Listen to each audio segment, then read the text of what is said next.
I thought my marriage was over. Until I learned who really sent the message. I got a message saying my husband was cheating on me. The message was from his ex-girlfriend's best friend. A bit of background: my husband and I have been together for 6 years.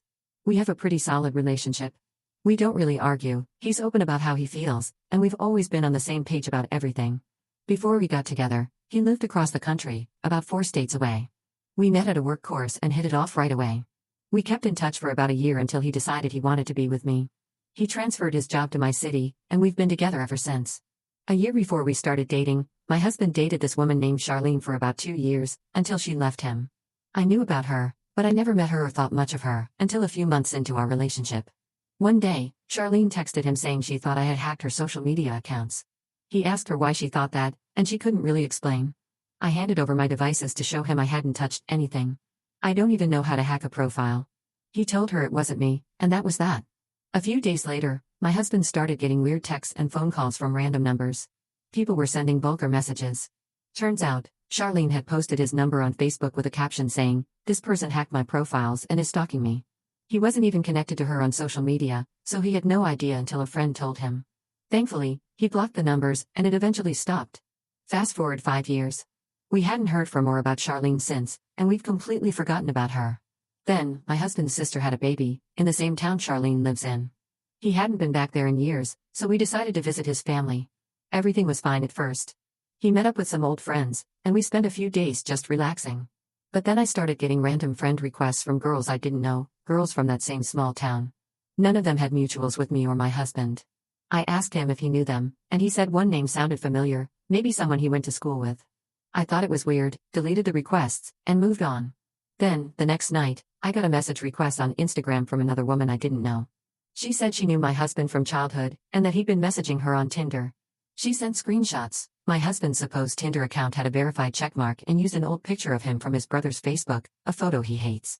He wasn't even smiling in it, but it's the only picture of him that Charlene still had access to. The messages looked like this: 2:30 p.m. Hey. How are you? Remember me? 4:54 p.m. Not much, just visiting my sister. Here's what freaked me out: both times he messaged her were the exact times I wasn't around him.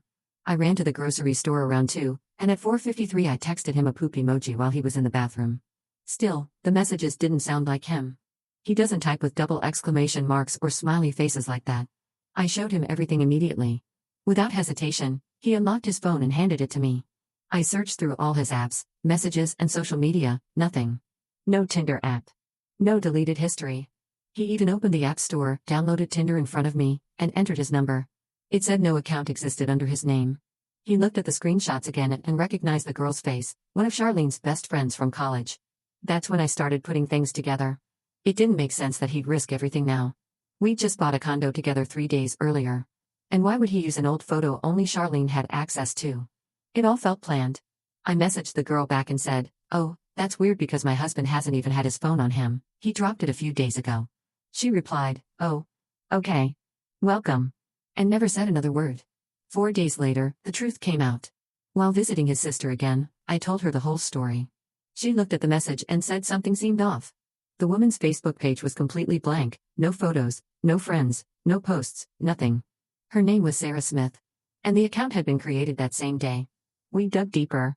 My brother-in-law checked Charlene's Facebook, and surprise, Sarah Smith wasn't on her friends list. It was fake. Charlene had made a brand new Facebook account just to message me. She even faked Tinder screenshots using that old photo. Someone in the Reddit comments of my original post had suggested maybe those random girls trying to follow me on Instagram were fake accounts Charlene made too. I thought that was crazy, but now it made perfect sense. I couldn't believe someone would go to that level of obsession after 6 years. When I told my husband, he just hugged me. He said it was okay that I had doubts, that I never had to feel bad for checking. He told me if I ever feel uncomfortable again, I can always ask. Now it's something we laugh about, because jokes on Charlene, her little stunt only made us closer.